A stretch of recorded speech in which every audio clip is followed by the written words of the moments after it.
Kung dili ka ganahan ma-violation tungod sa auto assignment dol nga nisulod sa imong apps niya, gusto nimo i-cancel like for example double booking ba ang kuan kanang sana double booking ang client ba kaduha siya nakabook like for example loading kayo ang iyahang data or kanang wifi ba sa ilaha no, tapos sige ra siya rebook ana yang human na double booking na, tapos ikaw naka-auto ka nisulod ang booking sa imong apps.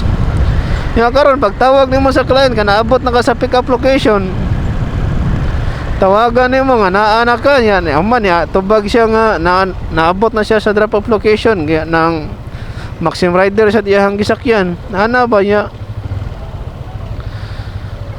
wa kay mahimo na ang imuhang kanang kuan imuhang pasahero tuan naman naabot naman, so imong buhaton na is i-cancel na lagi na nimo siya nya. Kung imo na siyang i-cancel, siyempre sa auto ma-violation so kanang imuhang buhaton na para dili ka ma-violation, kabantay ka anang naay ka nang kuan ng edit route so ubo sa booking yang let's go nimo na. For example abot na kano tapos imo na siya i-let's go, then nanay nakabutang dara sa booking edit route, imo na siya pisilito ng edit route kung sa'y nakabutang sa address dara imo ra na i-okay, and then imo tong i-delete tong kuan o sa ka-drop off location gid niya, imo tong i-delete dayon pagka na imo na i-save, so automatic na daw kung sa'y ka ng location sa imong pick up mo sa imong drop off. So ang tendency ana dol ang delivery fee ana ma-change na siya, mahimo na lang na siyang 10 pesos.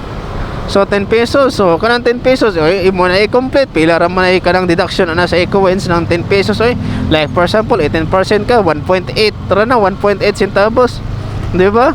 Or ibutan na tog dos para dili lisod kwentahon o dili nagro na sakit sa bulsa ng 2 pesos bahala na dara kaysa ma-violation pa ka diha niya. Kung ma-violation ka maglisod na ra magkuha og booking, bahala na ng 2 pesos okay ra guro na di ba? Ana na lang gid gawan tay mahimo wala nga masud imuhang pugson sa customer nga naabot naman siya sa iyang pick up location. So ana ra mara na diskarte buhatan ninyo kanang i-edit route na lang gid na siya parang wala kay violation nga mahitabo diha. So ana lang no, shout out sa mga bagong rider diha dol karon pagrahe na dayo ko. Salamat ug kampay sa biyahe.